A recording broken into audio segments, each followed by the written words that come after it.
پورا دین ہے جس کے اندر نماز بھی آتی ہے، روزہ بھی آتا ہے، معاملات بھی آتے ہیں، زکوٰۃ بھی آتا ہے، ہمسایوں کے حق بھی آتے ہیں، گلی کی صفائی بھی آتی ہے، تمہارے گھر سے اٹھنے والی شور کی آوازوں سے ہمسایہ تنگ ہے تو پھر بھی تم دین نہیں سمجھے۔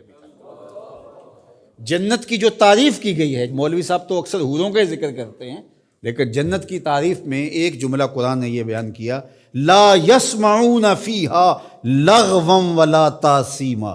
جنت ایسا خوبصورت مقام ہوگا جہاں آپ کو ایسی آواز سننے کو نہیں ملے گی جو تم سننا نہیں چاہتے۔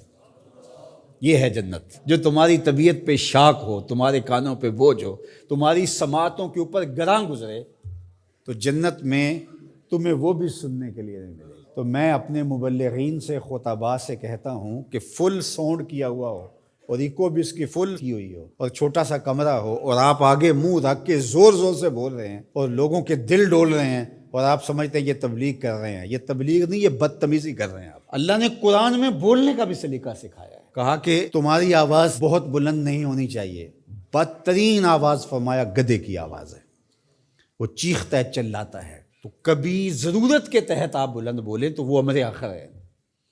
آپ نے دور تک لوگ ہیں اور آواز دینی ہے، یا جنگوں کے اندر رجز پڑے جاتے تھے، وہ ایک الگ بات ہے، لیکن عمومی طور آپ جب لوگوں سے ہم کلام ہو رہے ہوں تو آپ کی آواز لوگوں کے کانوں پہ شاک نہ گزرے، اذیت نہ گزرے۔ بعض اوقات خطیب حضرات جب چپ ہوتے ہیں تو ایسے جیسے سکون مل رہا ہوتا ہے، اور جب بول رہے ہوتے ہیں جس طرح قیامت توڑ رہے ہیں۔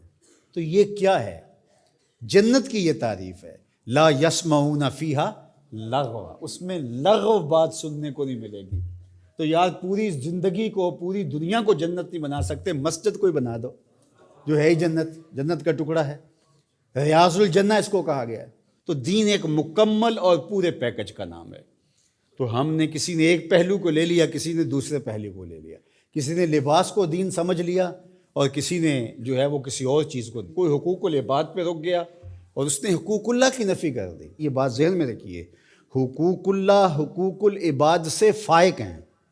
یہ عمومی طور پہ کہا جاتا ہے حقوق اللہ کی خیر ہے، حقوق العباد کا خیال رکھو۔ تو یہ بات ذہن میں رکھیے کہ جو حقوق اللہ ہیں وہ فائق ہیں حقوق العباد سے۔ بندے کے حق اللہ کے حق کے برابر کیسے ہو سکتے ہیں؟ لیکن جو زور دیا گیا ہے وہ اس لیے دیا گیا ہے کہ اللہ تو کریم ہے، معاف کر دے گا، تو بندہ معاف نہیں کرے گا، اس لیے کہا کہ ذرا اس سے یہی معاف کروا لو، یہ معاف کرے گا تو کام بنے گا، اور وہ ہے، وہ تو کریم ہے تو وہ معاف کر دے گا۔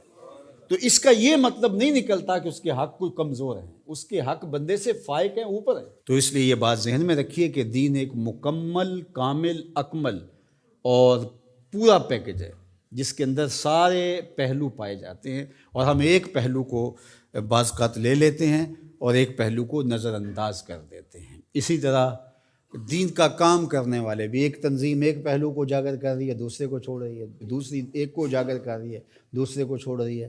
تو ایسا نہیں ہے۔ ہاں، کسی بندے کی مہارت کسی ایک شعبے میں ہو تو ظاہر ہے وہ شعبے کے اندر کام کرے تو وہ ایک الگ بات ہے، لیکن وہ باقیوں کی نفی کر رہا ہے اور جو وہ کر رہا ہے اس کو کہتا ہے کہ اس کے علاوہ دین ہی نہیں ہے، تو وہ دین کو سمجھا ہی نہیں ہے۔